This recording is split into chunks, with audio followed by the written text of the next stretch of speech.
Goeiemôre.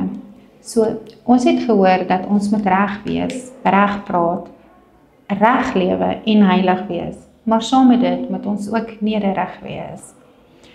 In Jakobus 4 vers 6 sê God: weerstaan hoogmoediges, maar aan nederiges gee hy genade. Hoe voel jy wanneer iemand teen jou stamp of stadig voor jou beweeg? Terloops, dit gebeur meestal per ongeluk of onwetend, maar word jy dalk vies of sommer kwaad of net ongeduldig. Ons raak baie keer sommer dadelik kwaad of suur oor sulke gevalle en ons gesindheid word dan dadelik afstootlik. As dit 'n volgende keer gebeur, probeer dalk om eerder te reageer met 'n glimlag of 'n ekskuus as die persoon uit jou pad uit beweeg of om verskoning vra. Daardie innerlike goedvoelbelewenis is die direkte vrug van nederigheid en 'n bietjie genade teenoor mekaar.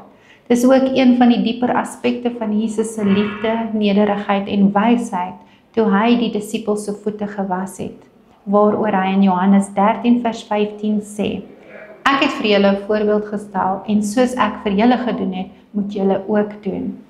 Deur met sy gesindheid die waarde en die mooi in ander te erken, skep dit innerlike vriendelikheid, vrede en selfs vreugde in plaas van selfgefokusdheid, eie geregtigheid en selfsug.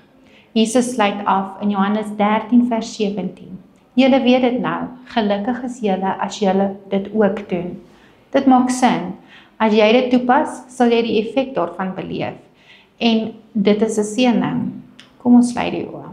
Liefdevolle Here, laat U Heilige Gees asseblief U gesindheid gedurig in my gees lewend hou, sodat my reaksie en optrede U lig, liefde, vrede en vreugde weerspieël. In Jesus se naam, amen.